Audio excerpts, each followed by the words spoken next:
A year of mourning loss, a year of reckoning with terror, a year of displacement and war. The Middle East region is a tinderbox now, stoked by rocket fire and border battles with tensions high.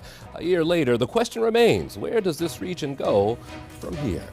Hi everyone, I'm Jason Newton. Welcome to 11 TV Hill. October 7th marked one of the deadliest attacks on Jews the world has ever seen. A blindside attack on Israel touched off what now has all the makings of war. Assaults on borders, villages, even concerts, and taking hostages by the hundreds were hallmarks of this occasion. Still, hostages are being held. Israel has responded with force and has not let up. Gaza, hardly recognizable, and neighboring areas housing militants have been targeted in the name of eradicating Hamas and now Hezbollah. And days before this taping, further escalation, a barrage of missiles launched from Iran towards Tel Aviv, said to avenge the killings of militant leaders. Israel has since promised a strong response to go along with ground operations in Lebanon. Now, to be clear, on this episode, we will hear voices that are sympathetic to Jews victimized by terror.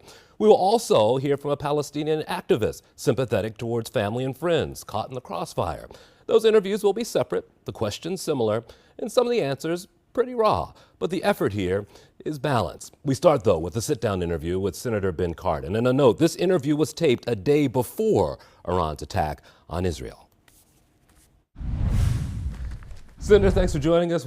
As we taped this last night, Israel on the ground in Lebanon. I'm curious of what your response is or what you think of their action there now. I think we have to realize what Hezbollah is all about. They continue to send missiles into northern Israel, targeting civilian populations. The civilian population has had to move out of their homes.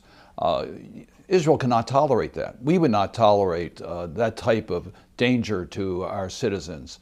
So Hezbollah is a terrorist organization. Israel has an obligation to defend itself. Its objective is to get rid of that threat. Does this change the U.S. approach at all? I don't know if everyone expected a ground assault now. And for some folks, that becomes unnerving. Do we change our position at all, or do we stay steadfast? It's our understanding, of course we'll see how things unfold, that Israel is only interested in protecting its country and protecting its citizens, that there are certain facilities very close to the border that Hezbollah uses to launch missiles against Israel. They want to get safe from that type of infrastructure, and that's the reason for this incursion.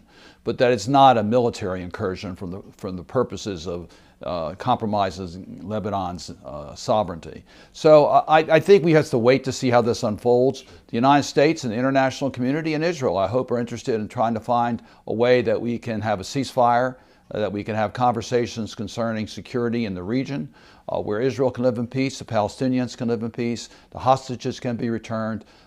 We now have two fronts, obviously, with Gaza and Hezbollah in the north.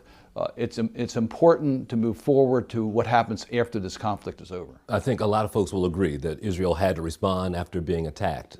There'll be some who think that this becomes too heavy-handed as we see this branch out.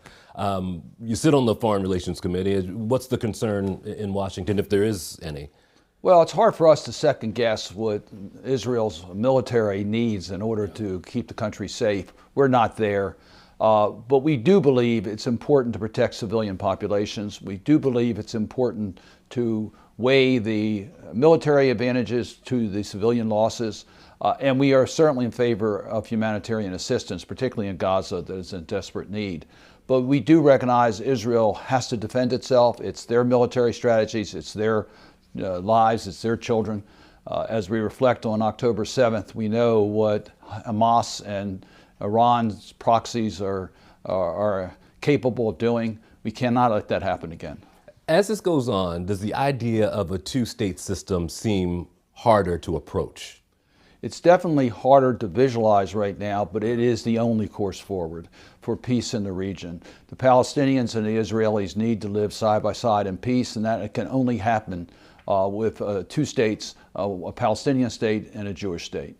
We recognize that. It's hard to see that happening at this very moment, but I think we can move down a path that can lead us in that direction. I know it's hard from the United States to decide who leads another country, but for some folks it's tough to see how Netanyahu is going about this. Does the U.S. have any idea or any feelings towards him continuing to lead the way he does? Or, it's your country, you lead how you want to lead.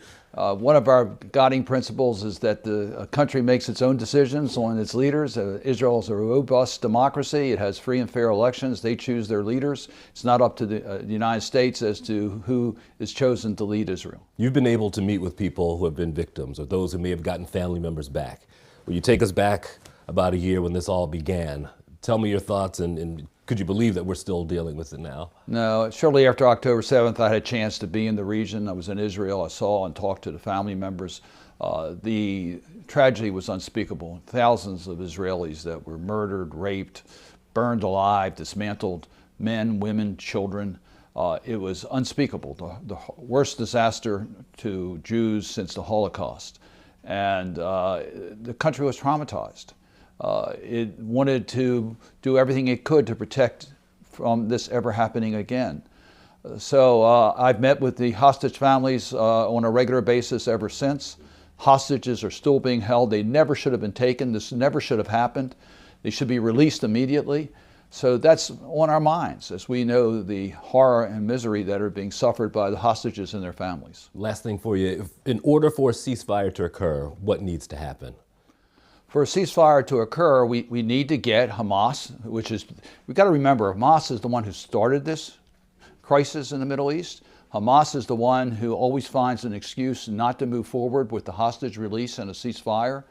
Hamas, there's got to be a lot of pressure put on Hamas internationally so they come to the bargaining table and agree on a ceasefire and hostage release that will lead, we hope, to a peace between the Palestinians and Israelis. We have a lot of the surrounding countries that want to help us in that effort.